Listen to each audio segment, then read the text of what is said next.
Assalamu alaikum, I'm Aisha and you're watching Samaa News. Here are today's headlines.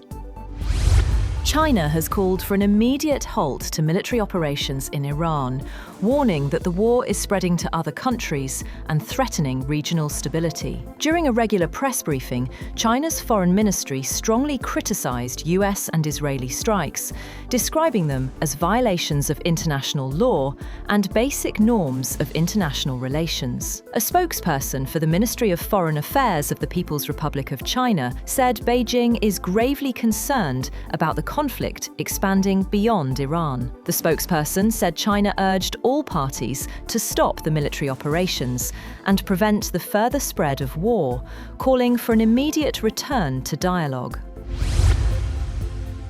US officials say that US Marines opened fire on demonstrators during the storming of the Karachi Consulate over the weekend, a rare use of force at a diplomatic post that could sharply escalate tensions in the country amid widespread protests over the killing of Iran's leader. 10 people were killed on Sunday when protesters breached the compound's outer wall after Iranian Supreme Leader Ayatollah Ali Khamenei was killed in strikes on Iran. Citing initial information, 2 US officials said it was unclear whether rounds fired by Marines struck or killed anyone.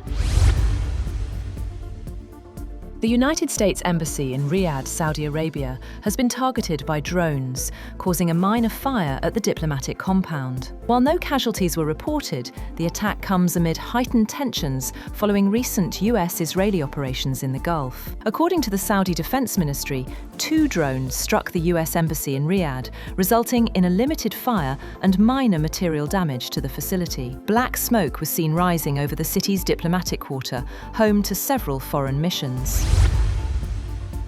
Israeli Prime Minister Benjamin Netanyahu has said that the ongoing war against Iran may take some time, but it will not drag on for years. Speaking on Fox News' Hannity, Netanyahu described the war as potentially quick and decisive. He said it's not an endless war, pushing back against fears of a prolonged Middle Eastern conflict reminiscent of past US wars in Iraq and Afghanistan. The Israeli leader also framed the war as a pathway to lasting regional peace, suggesting the conflict could open opportunities for normalized relations between Israel and Saudi Arabia.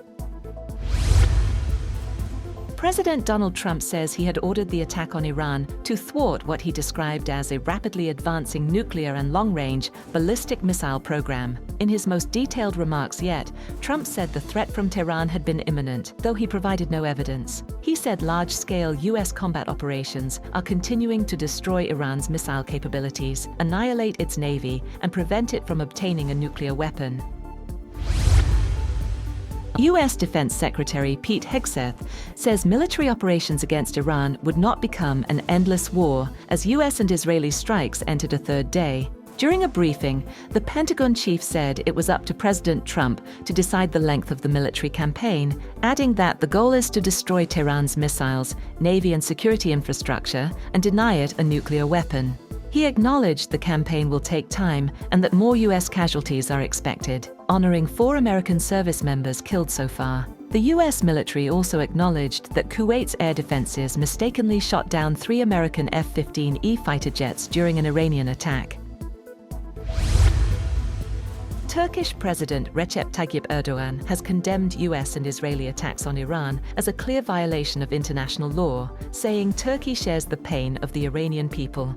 Speaking in Ankara, Erdogan said Turkey would intensify diplomatic efforts until a ceasefire is reached, warning that the conflict poses serious risks for the region and the wider world. Former US President Bill Clinton has told lawmakers that Donald Trump once said he had some great times with Jeffrey Epstein before their relationship ended. The revelation came during a videotaped deposition by the House Oversight Committee. Clinton said Trump brought up Epstein during a golf tournament in 2002 or 2003, shortly after Clinton left office and long before Trump became president. Clinton said somehow Trump knew he had flown in Epstein's aircraft. Trump has previously stated that their relationship deteriorated after Epstein hired young women who had worked at Trump's Mar-a-Lago club. That's all for now. For more updates, visit www.samaa.tv. Thank you for watching Samaa News.